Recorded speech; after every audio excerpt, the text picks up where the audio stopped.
ချစ်ကိုရောက်လာတယ်အတော်ပဲမင်းကအလုပ်တစ်ခုပေးချင်လို့ကွာဟိုကျွန်တော်ကလေ for sure လေးလုပ်ပြီးဒုက္ခရောက်တဲ့လုံးလို့အဲ့ဒါအလုပ်30ကျွန်တော် for sure မလုပ်တော့ဘူးလို့ဆုံးဖြတ်ထားတယ်ဆရာတကယ်လို့ဆရာကျွန်တော်အလုပ်ပေးမယ်ဆိုရင်နံပါတ်1ဥပဒေနဲ့လုတ်ကင်းတဲ့အလုပ်တစ်ဖြစ်စိတ်ချပါငါတို့ရဲ့မင်းလုပ်ရမယ့်အလုပ်ကဥပဒေနဲ့မလုတ်ကင်းတဲ့အလုပ်မဟုတ်ပါဘူးကွာနံပါတ်2တိတ်စီကံတင်းကျပ်ပြီးဩဇာမာလကာတွေပေးတတ်တဲ့လူစားမျိုးတွေနဲ့ကျွန်တော်လက်တွဲပြီးအလုပ်မလုပ်နိုင်ပါဘူးမှန်လိုက်တယ်ငါတူဟာဥတို့တော့စိတ်ကြစမ်းပါဥတို့3ယောက်တော့လူပြိုကြီးတွေလေလွတ်လပ်ရေလိုက်ငားလိုက်နေတတ်ပါတယ် water follow fit follow နံပါတ်3ဒီမိုကရေစီခေတ်ကြီးထဲမှာ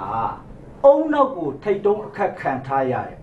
လက်ညှိုးထောင်ခေါင်းချင်းအလုပ်မျိုးကျွန်တော်ပတ်စံဘယ်လောက်ရမလုပ်နိုင်ပါမိုက်တယ်ဟုတ်ရင်ဟုတ်တယ်မဟုတ်ရင်မဟုတ်ဘူးနော်ကြိတ်တယ်လို့ဝေဖန်ခွင့်ရှိရတယ်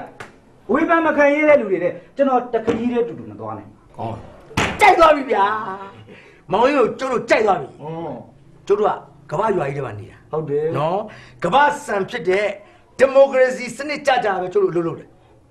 မောင်ရင်ကျုပ်တို့မကြိုက်ရင်ကြိုက်တယ်လို့ဝေဖန်နိုင်တယ်ဟုတ်တယ်နော်ဟုတ်တယ်